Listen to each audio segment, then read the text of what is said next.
Hey, Nightbird, this may sound a little awkward to you, but you're the only mainline villain. What do you mean? Yeah, that. Shame, I'm gonna fly out of here. Whoosh.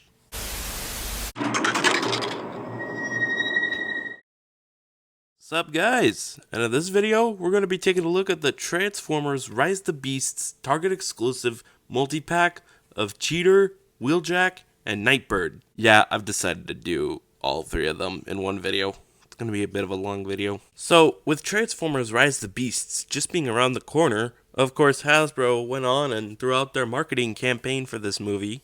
And the campaign is big. Like, very, very big. They're going in full force. Walmart has plenty of stuff. They have the trend pods. Target is also starting to have trend pods pop up in various amounts of stores. But yeah, they threw out their little main line with all sorts of various figures that you might be interested in getting. But you know, when it comes to main lines, you gotta include gift sets. You know, to get like a whole bunch of figures in just one little box. And yeah, I mean, what's mainline without gift sets? And with that gift set, you're given 3 figures that cost $25 a pop. Yep, that's how much these deluxes are retailing for. Just about the same amount of money for Studio Series, which honestly, I feel like that's not really good. Because these figures they don't look too appealing. They don't look like they're worth $25. But hey, this gift set is only $55. If they added up 25 times 3 because 3 figures, that would have been $75 for a multi-pack, and you know, that's kind of a lot of money. So, yeah, it's only $55, which is $20 off. That's a pretty good deal for a multi-pack. Can't wait for the other one in August. With that said and done, let's start talking about these guys, starting with the legendary Pablo, or Wheeljack, but mostly Pablo. Transformers Rise of the Beasts is actually a reboot this time. Actually. So, you're probably wondering, what were they thinking? I mean, does this resemble anything of Wheeljack? Probably not. So when we first got in-hand leaked images of the mainline Rise of the Beasts Wheeljack, all of us were probably wondering, what is up with this guy? Like, he had glasses on and everything, he didn't have his ears, he didn't look anything like the normal Wheeljack that we all know and love. But as time went on, we got like official CGI renders. It was a little different. Oh yeah, and by the way, the voice actor for this guy is Cristiano Fernandez. Fernandez? I think it's Fernandez. You probably know him from Ted Lasso. He played as this one guy who was he was a huge skillful player when it came to football. He's like, football is life, that guy.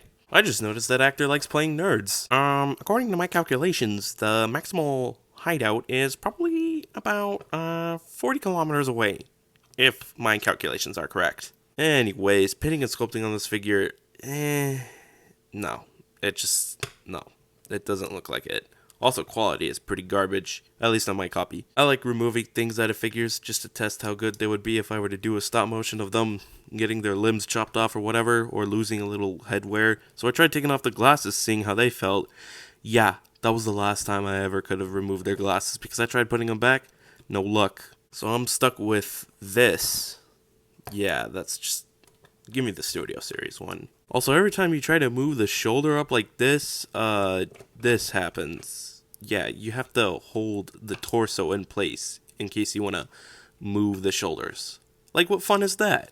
Come on, that's not cool. Also, I got a huge loose problem with the the right door. Depends on which way you look at it, but it's the left door. And he comes with a screwdriver, or I guess that's what it looks like. It's a gun that looks like this, but I feel like it makes a sound similar to that of tew, tew. And for weapon storage, the gun goes on the back. That looks a little weird. Anyways, let's get down to size comparison. Here he is next to RC, Studio Series Bumblebee movie Wheeljack, which is a better figure in my opinion. Bumblebee, and lastly Optimus Prime. Wait, come back here, little flies. Ugh, he's going to die. Anyways, let's get down to articulation. Stiff ball joint at the head, ball joint at the shoulders. This moves up and down. And there's another shoulder hinge joint. Bend at the elbow, elbow swivel. Waist rotation, ball joint at the leg. Oh, hey look, a thigh swivel. It's very stiff. Holy smokes, that's not moving. Oh wait, it is. Never mind. Bend at the knee, hinge joint for the foot, and lastly a ball joint at the foot. Alright, now let's get down to transformation. You're going to go ahead and open these up, move this out, close this in. You're going to push his backpack all the way upwards, make sure it is all the way up in there. Untab the chest so that it closes in over there. Then you're going to open this and move it to the side, and you'll be left with the wobbly spaghetti. Open this all the way in, make sure it closes all the way in, and you're going to push this all the way in as well. And then you're going to leave the arms like that. And after that, you're just going to go ahead and close in the door. Same process applies to the other side, and then we work on the legs. First thing you're going to do is you're going to open this up, close this in, close that in as well. Move it all the way to the back until it closes in over there. Make sure that tabs in, thank you. Open this up, rotate, close it in, there you go. Same process, same side. Also make sure both sides tab in together nicely well, and then you're going to go ahead and close in the arms, in which they will tab into that slot right there. Why am I having trouble with this? Tab in, thank you very much. Same thing for the other side, and lastly you're just going to go ahead and close this in, and it'll tab into those two slots over there, and then yeah. So, first of all, what is this? And then second of all, what is this? But at the same time, what even is this? It's supposed to be a Volkswagen van. Well, this does not look like a Volkswagen van. You know what this looks like? This looks like an ice cream truck. Also, there's the Pablo thing. And this does not scale well. It doesn't even scale well with Core Class RC. Look at this. What is this? You're telling me RC is bigger than this truck? Nah, that's not true.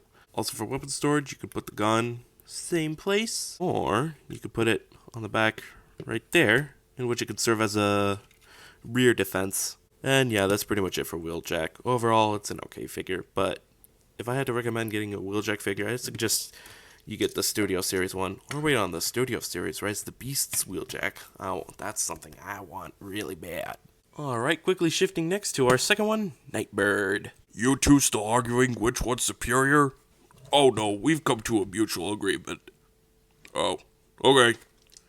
Nah, we didn't. Die! So Nightbird is, well, Nightbird.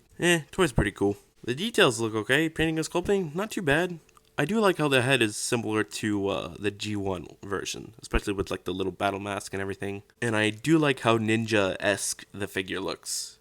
I think Samurai Drift over here has got a bit of a competition. Comment down below who would win, Drift or Nightbird. For accessories, she comes with this little samurai-ish type of sword, and you know, it looks kind of cool. And there's this, whatever it is. Also, by the way, I like the way the sword looks. Kind of reminds me of the mainline Age of Extinction Drift sword. And for weapon storage, her sword goes right there. You know, I feel like the kibble is a little cheesy. It feels uneven, but whatever. At least everything folds in nicely most of the time.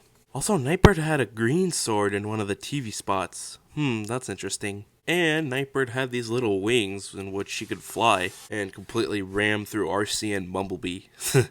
Anyways, let's get down to size comparison. Freaky Freezer, dually armed RC, Buzzy Bumblebee, Wheeljack, Air-Razor, Battle-Hearted Battletrap, and here she is next to Scourge. Yeah, the scale is very messed up here.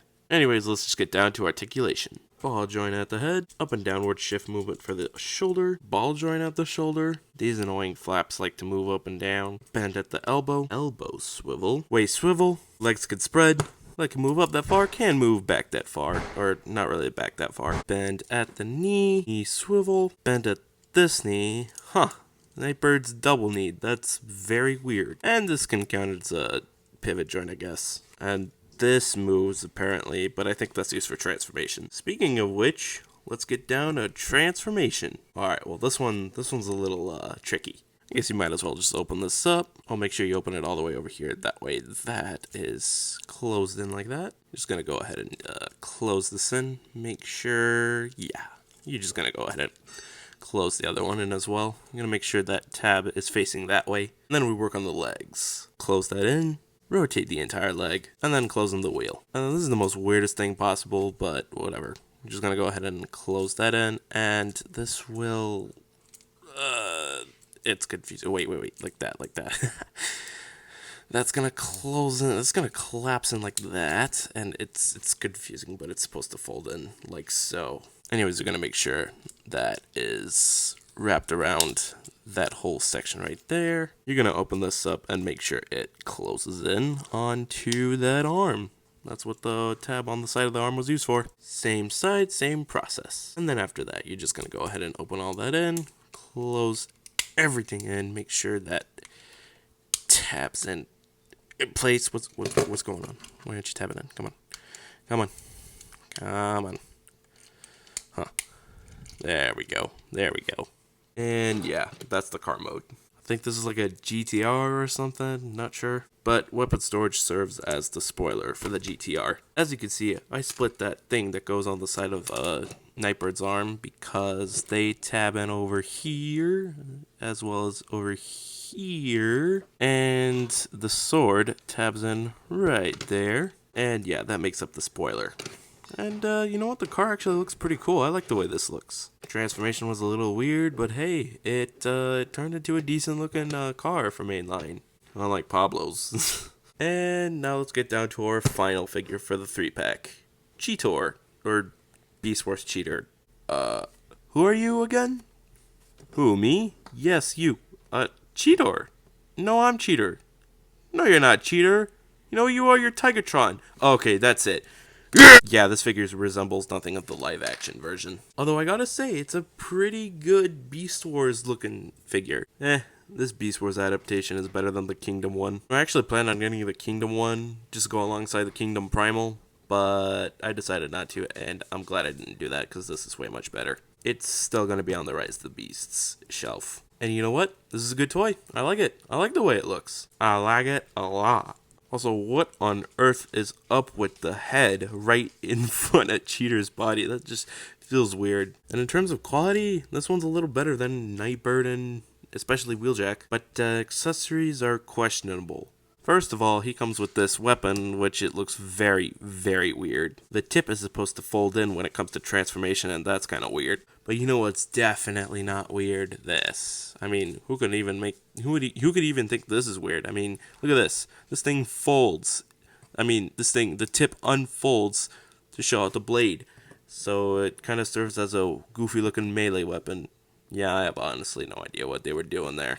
Yeah, whatever. Slash. No weapon storage. That's great. Anyways, let's just get down a size comparison. Starting off Airazor, Studio Series Rise of the Beasts Cheater, his 3-pack mate, Wheeljack, Nightbird, Bumblebee, Kingdom Optimus Primal, in which, you know what, they actually look accurate together. Mainline Primal, and lastly, Mainline Rhinox. Anyways, let's just get down to articulation. Ball joint at the head, ball joint at the shoulder, bicep rotation, bend at the shoulder, ball joint at the hands, waist swivel, ball joint at the legs, bend at the knee swivel, and lastly, I think this is a ball joint at the, no, it's a swivel, which only allows a pivot joint for the foot, and I guess you could count that too. And yeah, that's pretty much it for articulation. Now let's get down to transformation. So you might as well just start the legs. Just gonna go ahead and open this up, rotate this whole section, and then close everything in. Same process, same side. And you're just gonna go ahead and rotate them and leave them down like that. Next, you're just gonna go ahead and open this whole section up. You're gonna make sure this is pointing that way, and then the whole head section will indeed fact close in there, and then this will close in as well. And then you're left with this, in which this will fold in and it will go right there. And ooh, looks like I messed up. Looks like you have to leave this open until you're done with the arms. And what you're going to do is you're going to rotate this whole section over here.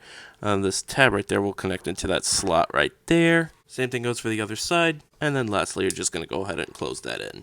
And then you're going to close in this section. Same thing with the other side. And yeah, that's the arms right there. Before you push these in, you're going to go ahead and push that in and make sure that tabs in right there. Same process applies to the other side. Also make sure that's closed in. And yeah, this is the alternate mode for Cheater. And you know what? It doesn't look too bad. Although one thing I noticed when reviewing this figure is that this is the first time I've noticed this, but the Maximal logo is like right on the head of Cheater. I think that's funny. Cheetah looks cool. That's not too bad. And the Cheetah mode does have articulation. I mean, why wouldn't it? That would be shame. That being a ball joint right here, a stiff ball joint at that. Hinge joint over here as well. Oh yeah, I forgot to mention that. But yeah, the mouth could open. That's cool. And then there's a hinge joint for the hind legs. The rest is all tapped in, so it doesn't really Oh, wait, never mind. And yeah, that's pretty much it for articulation. I like how the weapon storage serves as alternate mode pieces, especially this, the tail. And yeah, that's pretty much it for the alternate mode. He's not accurate at all to what he'll look like in Rise of the Beasts, but he makes a good looking, accurate representation of what he looked like in Beast Wars. Cheater! Maximize! Hey, you know what? That was a good impersonation. Anyways, I think that's pretty much it for this video. I think that's pretty much all I had to say for this 3-pack. As a matter of fact, that's pretty much all the figures that I reviewed for the current Transformers Rise of the Beasts figures before the movie comes out. And yeah, that's pretty much all I've been doing. I gotta get back into doing those Michael Bay and Bumblebee movie stuff again. And I figured I'd do the whole multi-pack because I have the time right now, and you know, things are getting a little busy out here in the real world because, you know, it's summer. Also, can we just address the fact that it's 10 days until Transformers Rise of the Beasts as of this recording, which is May 30th. And it's going to be crazy watching a Transformers movie for the first time in almost, like, what, 3-4 years or so? Yeah. Can't wait for other Target exclusives. That is if Target is still around. They're not doing so good, but let's not get into that. Anyways, that's pretty much it. If you like what you saw, be sure to slam that like button and share it with your friends. Turn on, I'm not going to say that anymore. Just be sure to hit that big red button. And yeah, that's pretty much it. See ya.